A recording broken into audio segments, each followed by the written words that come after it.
Hi everybody. So a question I see all the time, and one that I need to address myself today, is awning light. So I've got no awning light fitted outside. I want to fit one. I need to find the electrics. So a lot of people have put on the forums, where is the electricity supply for the awning light? Obviously it's 12 volt. So first off, what I've done is remove the surround. Now the surround is held on by, you can see it, 1, 2, spin it round,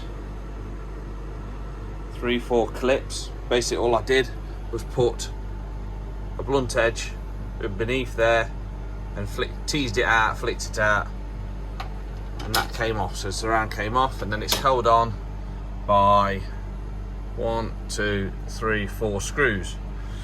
So I did the screws, pull the panel forward, don't pull on it, just let it drop down, and then I've got lots and lots of wiring and connectors. Now there's a lot of connectors in there that haven't got anything going to them. I'm hoping that one of these wires has got the feed for the awning light.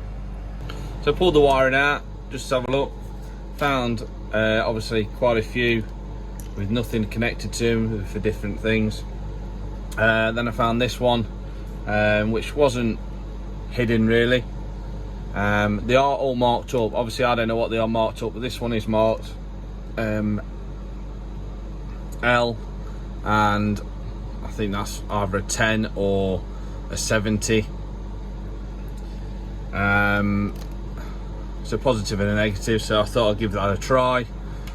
Put my test lamp in, so negative, positive, and then put the light on. Look at that, happy days. So straight away found it. So when you're working on your electrics, obviously make sure that you don't touch the positive and the negative, because it will blow fuses. If you venture into the 240 volt, if you don't know what you're doing, stay well away from it. Easy as that. 12 volt, you're more likely to blow fuses than get an electric shock. Having a test lamp is a godsend. I really recommend it. You can pick them up from your local power shop. Normally I think I paid about £4 for this one.